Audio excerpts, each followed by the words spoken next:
Okay, let's get it popping. New segments. Back again. I am dressed in a little bit of golf attire. I will be golfing a little bit after this, and that's why this is a great little segue into what we're doing today. We are starting with the Masters. Scottie Scheffler wins the 86th Masters at 25 years of age. We're going to be getting into the nitty-gritty of how all of that happened, especially his age, the world number one. I have to say this. It was always the world number one. It was always the world number one. And here's the craziest thing for bettors. Jon Rahm was the favorite. Scottie Scheffler was like sixth in line. Jon Rahm was the favorite. In any type of capacity for these books, Vegas, that are making these lines, why is the world number one not the favorite to win the biggest tournament of the year? It was just a mistake. It was literally simply just a mistake. I don't understand it. I missed it. You know what I mean? It was a mistake.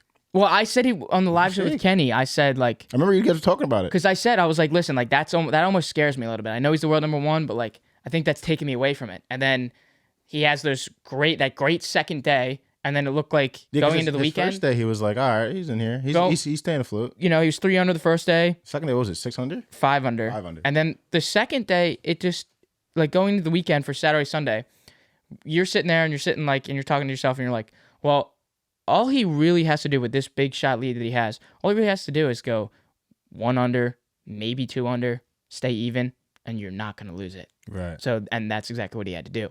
But we are going to get into that. I want to talk about the final round on Sunday and Rory McIlroy's 8 under showing.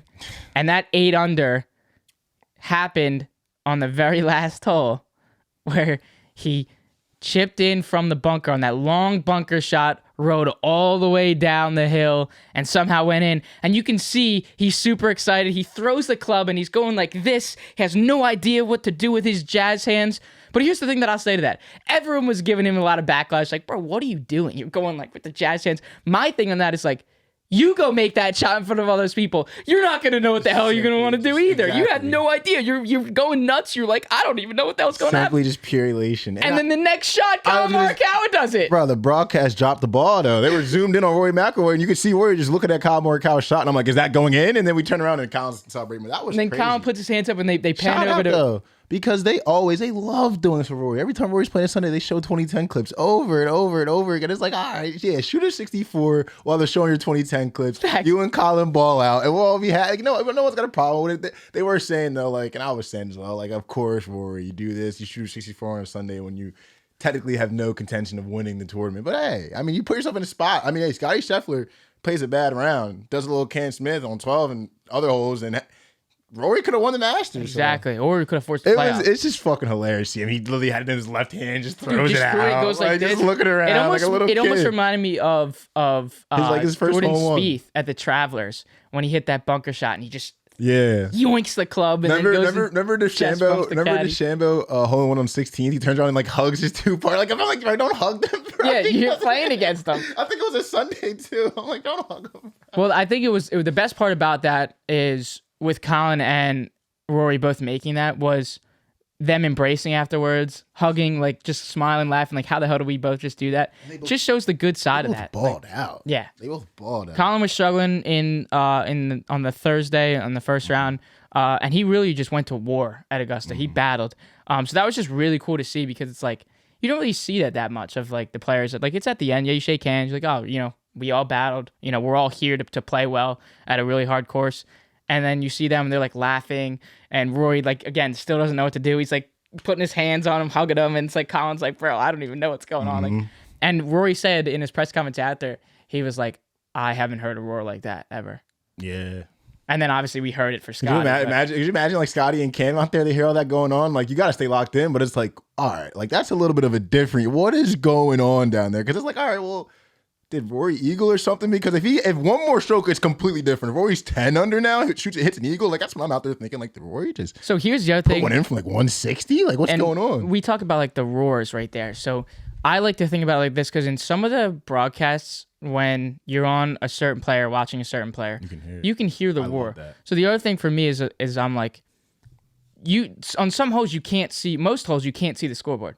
So it's like when you hear a roar like that, you're like, are you looking at your caddy and you're like, holy shit, like what the hell what just happened? What did I you remember just do? I was watching. Does that throw your mind? I off was a little watching bit? Tiger at once. I think it was Sunday, but he went up to like a big roar and he just dialed in. Yep. Just dialed. It's funny because there's certain things that are just like a part of the tournament, like dealing with the roars, and even with Tiger with his leg situation, still walking the 72 and being locked in and dialed in. We kind of shed light on that because the GOAT, as much as he didn't wow anybody, I had a hell of a fun time watching Tiger play. Right. I think he played fine in my opinion. I feel like going not Thursday, maybe a little bit more Friday, but Saturday and Sunday, his driver looked really good. And that's what I was most concerned about, just with the power pushing off the leg. He looked fine. I mean, he looked fine to me. Missing some putts, it's all good. Yep. He walked 72 fucking holes at the Masters. Probably a good year before any realistic expectations of him coming back. We were just on this podcast talking about we probably don't think Tiger's ever going to play again. And just like us, And so many other people. And he cashed the best to make the cut. Well, we can't be mad at Tiger for anything. The other thing too is like,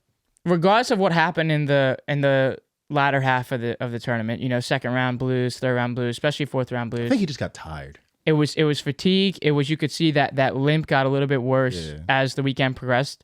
But the big thing is, after not playing in a year and a half, Oh my God. you shoot 1 under on Thursday.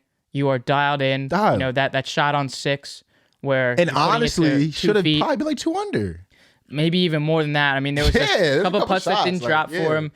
The biggest thing that the announcers were shining light on for Tiger was the ability for him to go up and down.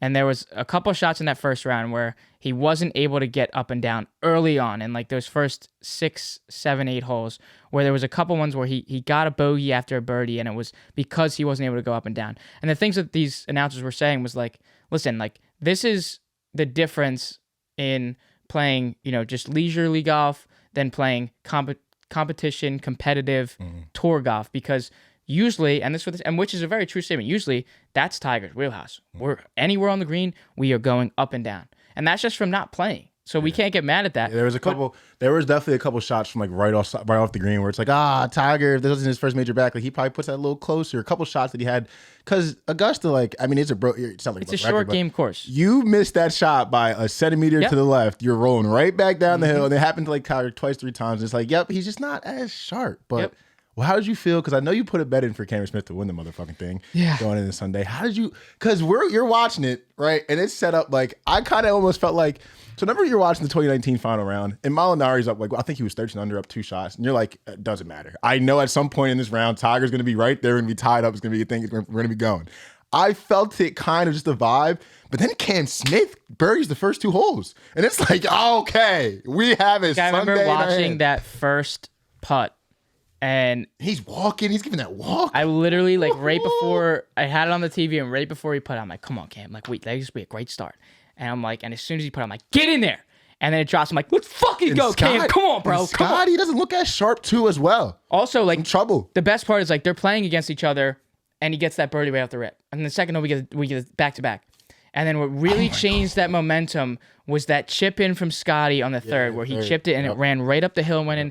That was where it was like, if I'm Cam, like, you can't show that, but if I'm Cam, mentally, I'm like, God damn it, dude. Like, I was right in it. And then, because there's potential, even like that was like, just because of the ridge and how that green was, very high potential for him and Scottie to get on and 2-putt and possibly bogey. Very high potential. Like, that was a deflating chipping. Because you talk about what was deflating was when on 18 in the third round, Scottie has to take that unplayable under the bushes on that drive. So he takes that shot. So he hits his one there. He has to take that unplayable drop. So he's hitting 3.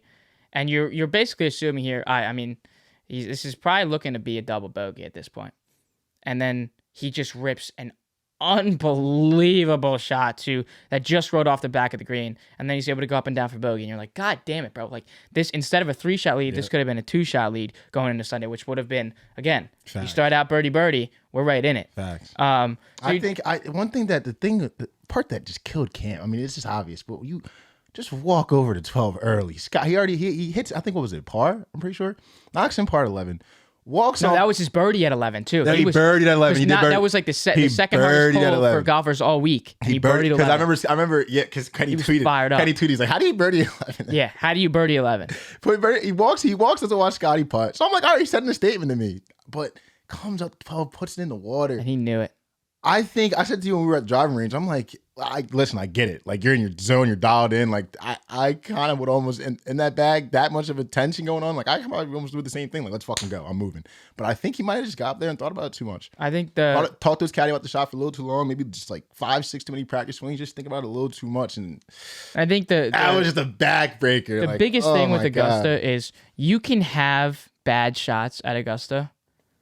You just can't have them at the wrong time. Yep. And I'm not meaning wrong time of like, you can't have that 1 on 12 go in the water. I don't mean like that. I mean, you're in a position where regardless of if this is a bad shot, this is the one place where you can't have it. This is even if he was 2 over, not even in contention on Sunday. You cannot have a bad shot on that hole particularly. And that's what I mean by the time. Not because he was in contention to win. That's the one hole, and there's plenty of others, where you cannot have a bad shot there. And he knew it off the face. He literally just almost let the club fall back down, and he looked away. He knew that was going in the water. Gotta give respect, though, if you see the line when he was going for it, gotta respect and tip your cap. He was going for that. But here's the other thing, too. Like, Scottie put his way left and had a very difficult chip, too. So... Well, but you gotta. I don't think if Cam doesn't go in the water, I don't think he goes as far left as he did. I think he might plays like middle left. You know what I mean? But the other thing too is like he saw Cam go in the water and was like, all right. Well, he repositioned his line too. Yeah. But the other thing too is like if Cam puts that on there, like it almost forces Scottie to be like, all right, I do have to put it on here. Yep. And then you never know if he does do something similar than that. He could go in the fucking water. Cam could be making probably wouldn't have made that birdie there, but could have made that par. And then Scottie's got to find a way to go up and down to not bogey and then lose a stroke there.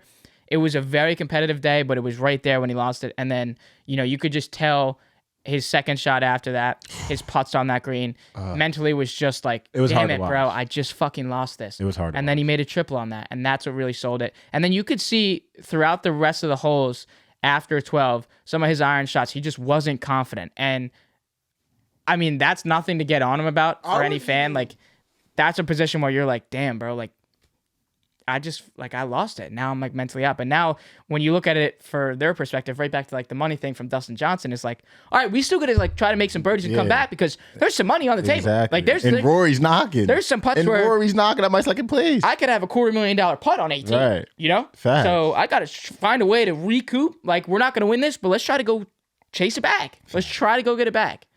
Quick question. What did you feel about Portnoy's tweet saying the Masters was the most? He said this was the most boring Masters ever, or this Masters was a big disappointment, or something like that. Paraphrasing, guys. So I saw a lot of people saying like rate this 1 out of 10, like 1 to 10, rate this Masters out of 1 to 10. Like was this one a worse Masters? First of all, how? Somebody explain to me how. We have practice rounds looking like Tiger on Sunday red because Tiger's there and he's wearing white. Sunday crowds on Thursday. We have Sunday crowds on Thursday. Best way to put it. We have a 25-year-old winning his first major. We have a 25-year-old winning his 4th event in 6 starts this season. 2 course records tied. 2 course records. We have Cam Smith, who is this number 2 ranked in the world. We have Scottie Scheffler, who's number 1 ranked in the world, going at it at Augusta in the 86 Masters on Sunday. It couldn't have been more scripted. And if you want to complain about Cam falling apart, as Cam's falling apart, Rory and Colin are put on a literal show. Because that's part of me was like, fuck Cam. Even before 12, I'm talking like 10. I'm talking like 6, 7. I'm like, damn it, Cam. Like, this is my Sunday. Like, whatever. Then Colin and Rory are balling. They're cutting from a Cam bad shot to Rory and Colin hooping. I'm like, all right, I can just get with this. I'll watch Scottie win it, and then Rory and Cam are just doing it. And Rory and Colin are doing their thing. I'm fine with it. I didn't think it was what? 2 course records tied? What? A 64 from Rory, and then I'm not even gonna try. What was it? Move? Oh, god damn it! But it was a 30 on the front 9. Yeah.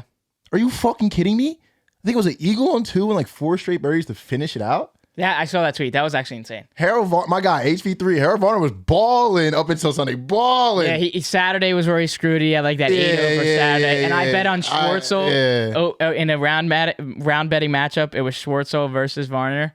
And I put in Schwartzel like plus 130 or plus 145. And I wasn't able to catch the early part of his round. And then I look at the scores and he's like 8 over. I'm like, okay, we can already cash it. Yeah. We can already cash that one. Yeah, but I didn't mind it all, bro. You Tiger. But so how about this thought it was though? fine. So Scottie Scheffler gets to 18, and this is a very tough hole for most for most tour players just because of that drive.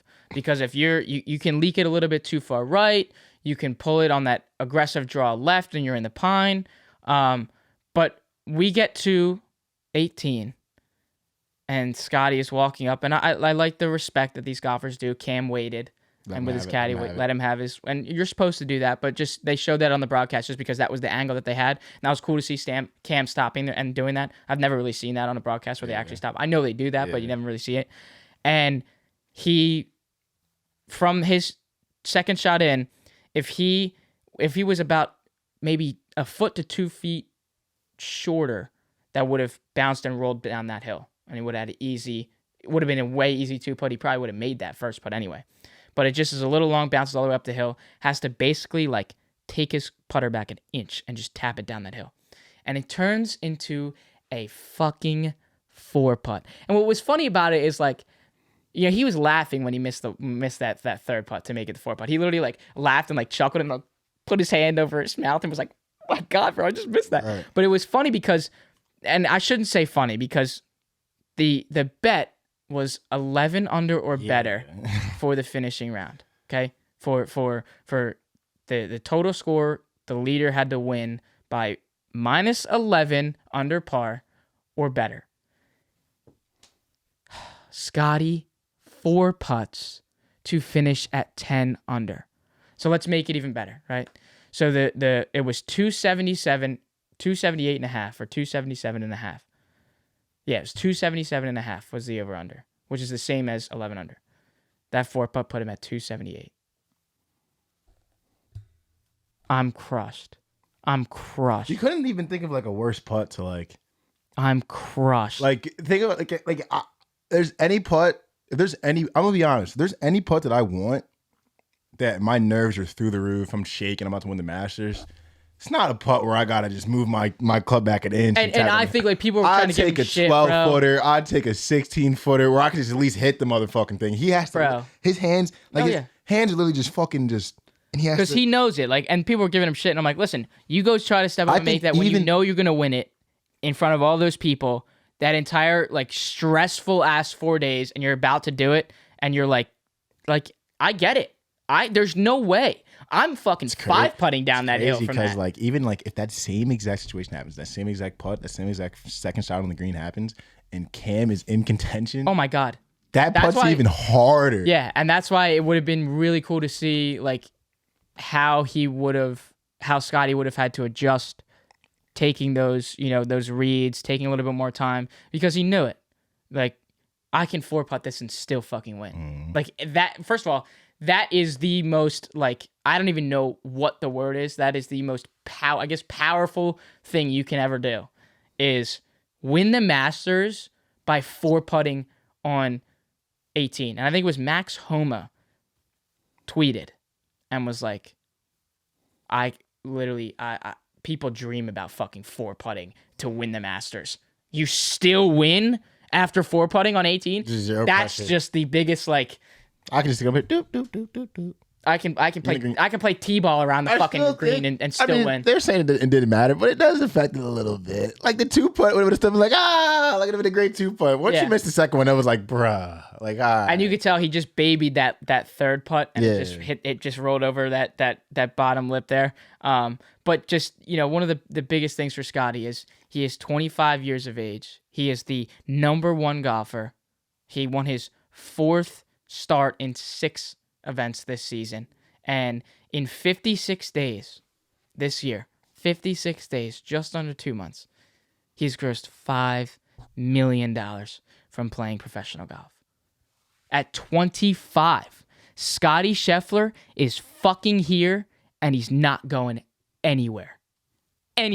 No one will change my mind. How can you not be a fan of this guy? I mean, right now, I think on the tour, like this season alone, I think Cam Smith's my favorite. Jordan Spieth always has a spot in my heart just from 2015, 2014, 2016. Watching him, 7-8 years ago when I was much younger, that when he was on his tear. But right now, I think this year has to be Cam Smith. how the hell can you not put Scottie right there? And you got number 1 and 2 on Sunday.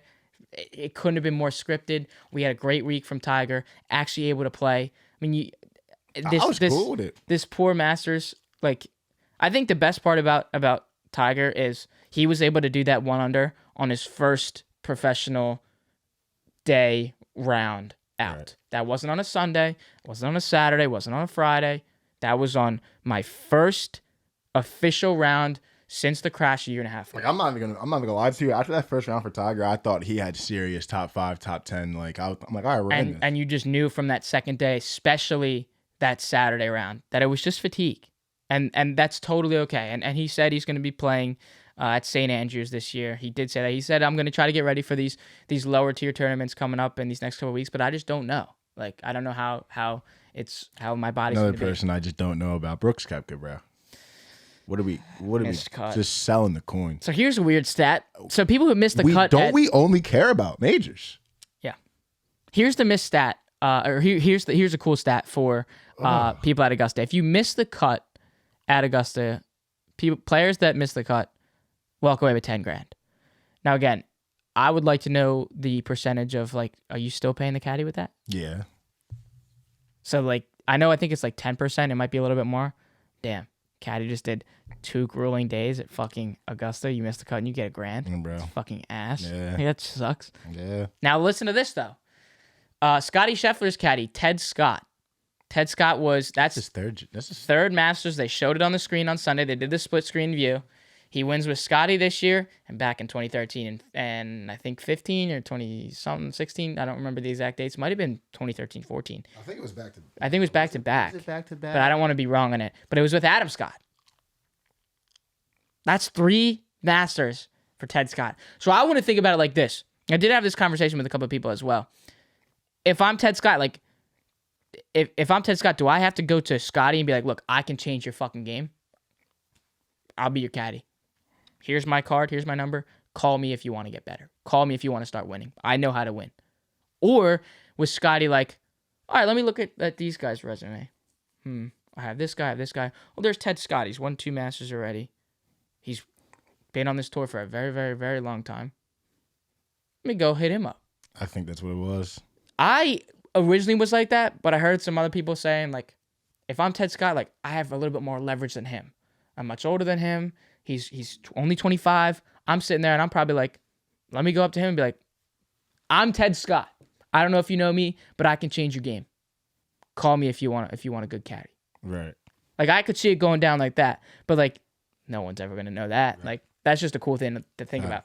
But so the final thing I want to say is, back to the Masters conversation of it being a good Masters, it being a bad Masters. How would it be justified as a bad Masters? Somebody tell me, prove me wrong that this was a bad Masters. Somebody give me something that would change my mind in saying that this is a bad Masters. Because you look at Tiger, you look at number 1 and number 2 on Sunday, you look at Scottie Scheffler at 25, and all those stats that I would be now repeating for the third time. $2.7 million for Scottie right here, 25 years old. Sorry, guys. That was a great fucking Masters. Can't wait to see it again. And I'll tell you what, I cannot wait to see Scottie just tear it up this season. What's our next major? We would have the Open. Mm-hmm. And that's what we'd have the Open or the PGA Championship. I'm not good on the dates like that. Yeah. But like I said, Tiger did say he was coming to play at St. Andrews, and that is his favorite course. So he's going to gear up for that. But I hope we can just continuing to see him.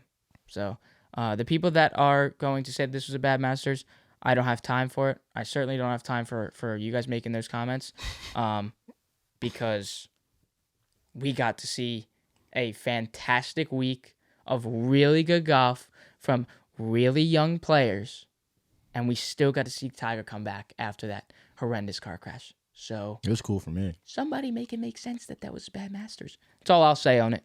Okay? All right? Out of here. Yeah, I'm good, man. Fuck you guys.